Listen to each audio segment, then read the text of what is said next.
of the Five Dynasties period. The long, slow decline of the Tang Dynasty, which I spoke about before, is followed by another period of disunion and disorder, which we call the Five Dynasties period, 906 to 960.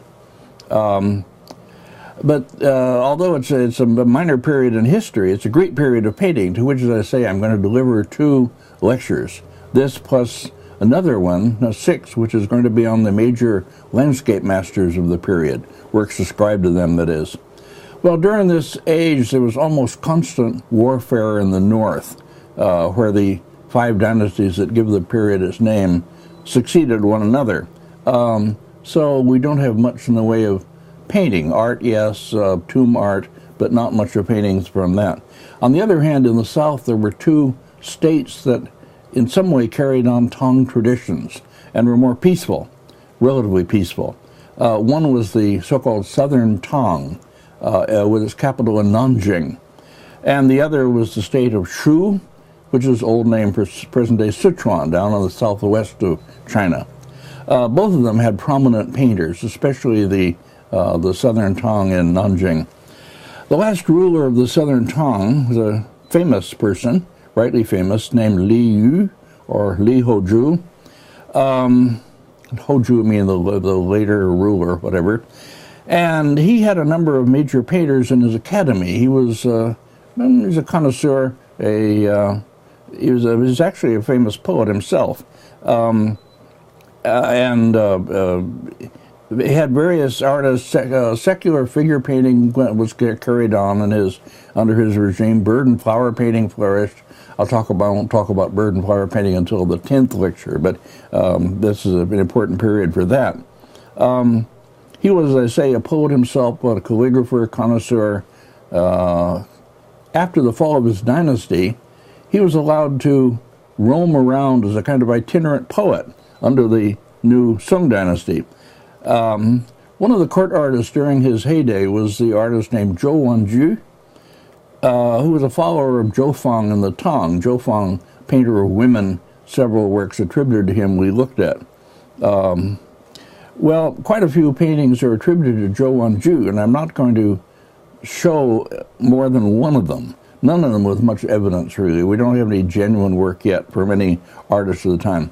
The hand scroll in the Liaoning Museum, which I showed, the famous painting of ladies with flowered headdresses in the garden, you remember, with a crane and flowers and so on. That's sometimes associated with Zhou Wanju, but not on any solid evidence. So I'll begin this lecture by showing a painting that's ascribed to Zhou Wanju, and in any case is a very early and important copy after what may be one of his works. One of the artists who was serving under Li Hoju in his court was a painter named Zhou Wanju. Zhou Wanju, to whom many paintings are attributed, actually. I'm going to show just one of them, really. He was a follower of Zhou Fang, the famous painter of women, and quite a few of Zhou Wanju's attributed paintings are also pictures of women.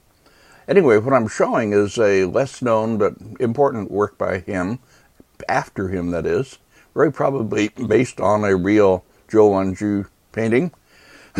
And this is in the Freer Gallery of Art, and it's a shorthand scroll. You're seeing all of it here, the entire composition, a little bit missing at the left, called the Double Screen Picture. I'll explain why in a moment. This is the version in the Freer Gallery of Art. It's reproduced in Tom Lawton's book, Chinese Figure Painting, number 3 in that book. Actually, I discovered the painting while I was a curator there and going through the old paintings in the Freer collection and finding quite a few really interesting things that deserve to be pulled out and sometimes remounted and published. This one I had remounted by, I guess it must have been Sugiura, or maybe at that time the earlier mounter. At any rate, had it remounted and meant to publish it. I never got around to it. I left the Freer Gallery rather hurriedly in 1965 when I moved to University of California without ever publishing this. And Tom Lawton it was who published it for the first time with a good account of the history of it and so on. Anyway, as I say, it's attributed to Zhou Wanju, and it's probably either after him or after some other 5 Dynasties master working in Li Hoju's court. What it's supposed to represent is Li Hoju himself and his brothers playing Weiqi. Weiqi is the Chinese board game, Japanese Go, very popular. We'll see people playing Weiqi later in Paradise. It's thought of as the kind of ideal game to play. At any rate, and a servant in the lower right standing behind them, a kind of a table with various things on it to the right. Behind them, directly behind them, and you see only one side of it going up, is a screen painting. A screen with a painting on it, that is.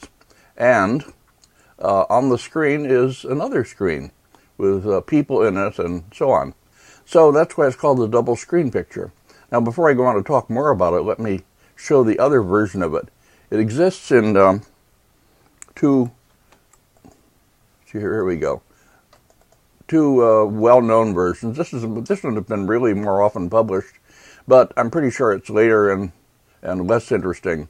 Much of the stylistic interest of the early version is gone. The Freer Gallery is the early and important one, I think.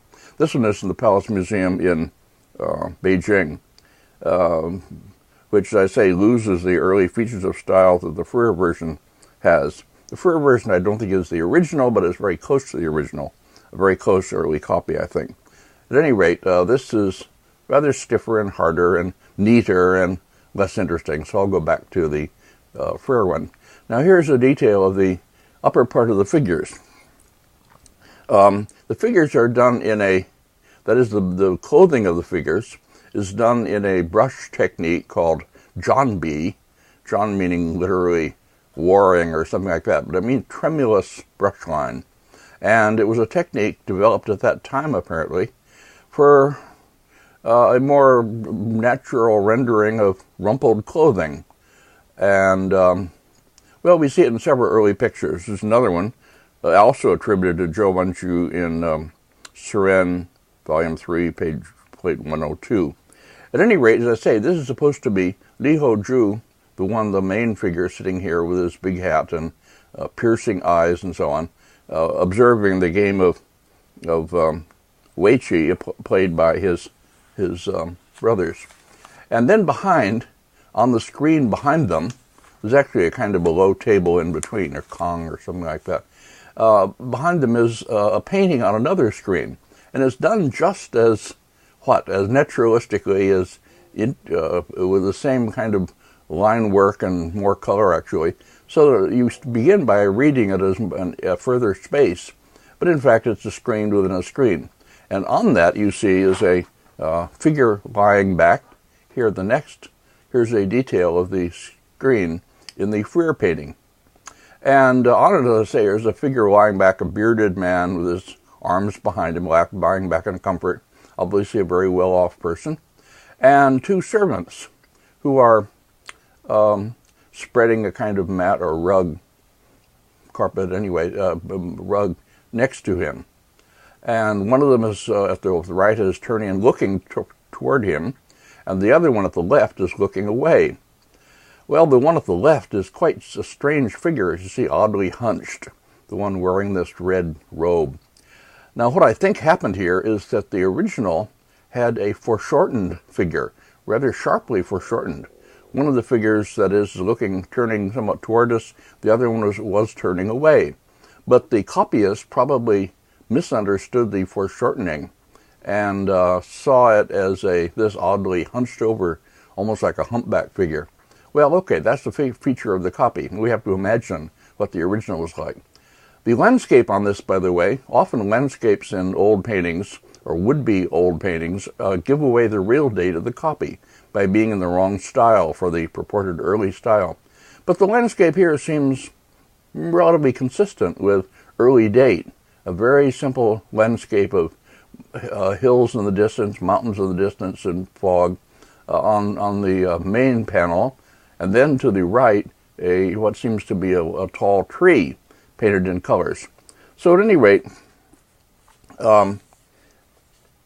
it's a very important early painting, or early copy of an early painting, which tells us something about Five Dynasties style into that represents the kind of effect of a space beyond space. Let me bring back the original and talk again about that. Here we go. Here's the original again, the whole picture. The main space of the picture is fairly simple, and the figures are arranged so as to create their own space around the board, and then the rest of it kind of goes outward like reverberations around them. This we'll see to be common, or fairly common in Five Dynasties compositions. And then beyond them, the furniture establishes space, and of course the screen. But then, mysteriously, another space seems to open within the screen, even though in fact it's flat. Okay, this effect is very interestingly like Five Dynasties compositions and others that I'll show, spaces beyond spaces and so on. The next painting we consider is a longhand scroll, also a copy after a Five Dynasties work, I believe. In this case, it's a painting attributed to an artist named Gu Hongzhong, and it's titled Han Jizai's Night Banquet, or something like The Night Revels of Han Jizai. I'll tell the story in a minute. This is a very famous, many times reproduced painting, popular with everybody. It was owned, actually the scroll was owned in the 1940s, 50s by Zhang Daqian, the famous painter, dealer, forger, etc., whom I've talked about often in these lectures. You can't escape Zhang Daqian if you try to look at early Chinese painting. It was in his collection and published in the volumes that he published in Kyoto, and it was for sale, actually, for a time in the 1940s, maybe 50s. And people like Sherman Lee and Lawrence Sickman should have bought it and didn't. They kicked themselves afterwards for not buying it. And in fact, it was bought back by the Chinese who took it back to China. And it's in the Palace Museum there. Okay. Before I go on, what is the subject? The discussion in the 3,000 Years book, I think, takes the wrong track. This takes it to be an original painting of the time of the Emperor Huizong, that is early 12th century, which is criticizing the southern Tang court of the Lihoju for its, flagrant bad behavior. And I think myself that it's more likely to be a copy of a Five Dynasties work, giving the main composition and subject, but with lots of Southern song, that is 12th or 13th century features in it. We'll talk about that as we go on. Now, it's a long scroll, as I'll say, a little shorter probably than original. Some seems to have been lost. But we have very interesting, elaborate spaces made by the furniture. We don't see any actual walls and floors, but there's a good sense of not only the floor plan, but actually as if there were walls, screens behind, screens separating one scene from another. And we have spaces opening into spaces, the beds, with one at the right and another that I'll show later. Okay, now, going on with the subject. Han Jizai, the main person you see here, seated with a tall cap, seen in profile, seated on this platform here, Kong, sort of middle, a little bit to the right of middle, with a lovely lady beside him. Han Jizai was a high minister under the last emperor of the southern Tang, that is, Lihoju. And as this state was nearing its collapse, the conquest by the Sung dynasty being imminent, Han Jizai began holding wild parties in his residence, with lots of women entertainers, and a lot of sex going on apparently, and parties for his fellow officials and others. And the emperor, Lihoju, heard of this, and arranged for his court artist, Gu Hongzhong, to be hidden in Han's house so that he can observe all this secretly and paint the goings-on of Han Jizai for the emperor to see.